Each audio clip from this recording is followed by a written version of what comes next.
How do you harness the power of technology to create new products and services? Well, Daniel Burrus has some ideas. He's the author of the book Flash Foresight. Welcome to the show, Dan. My pleasure. Good to have you back. So you say that we are in the midst of a transformation in technology. Is that right? It is an amazing, as a matter of fact, in the next 5 years, we will call this the Great Transformation. The reason is, back when I was a young guy, I could listen to one album per spinning disc, 33 1/3. They was about that big. And then a change came along, and I could get one album per smaller spinning disc. It was called the CD. And I liked that. Bought all my old music in CD format.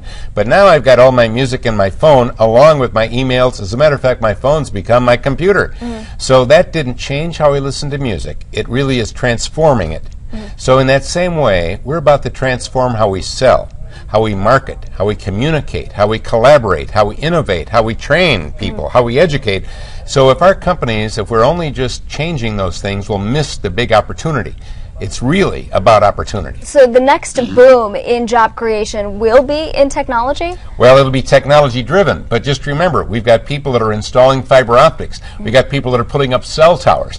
We got people that are in the trades that are going to be getting new jobs and new services, just like we did 10 years ago, 15 years ago, when we had that last big boom. Except this boom is bigger with more opportunity. So you're saying it's going to be bigger than 1999? Absolutely, and that's a certainty, by the way. One last thing is that it means retraining, and re-education is a really important thing. They say you can't teach old dogs new tricks. Luckily, we aren't dogs. We can learn new things.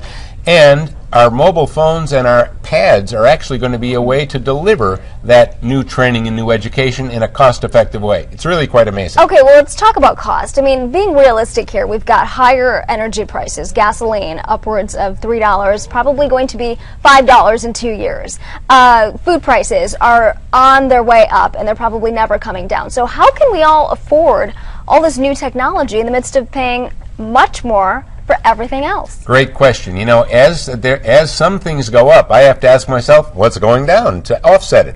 And what's going down is the cost of intelligence. Now, what I mean by that is processing power, storage, and bandwidth. So our devices are getting more and more intelligent, more and more powerful as they're getting cheaper and cheaper and cheaper. That's been going on for decades. For example, in that new smartphone or tablet you might get, right now you have a chip in there that's the intelligence of it. But we're about to put that intelligence out in what's called the cloud. In other words, you'll access a supercomputer with your phone. So your phone is a multi-million-dollar supercomputer, but you didn't have to pay multi-million dollars to be able to use it. Just like right now we put storage out in the cloud, but you don't have to have that expense. So it goes down in price, up in intelligence, just as all these other things.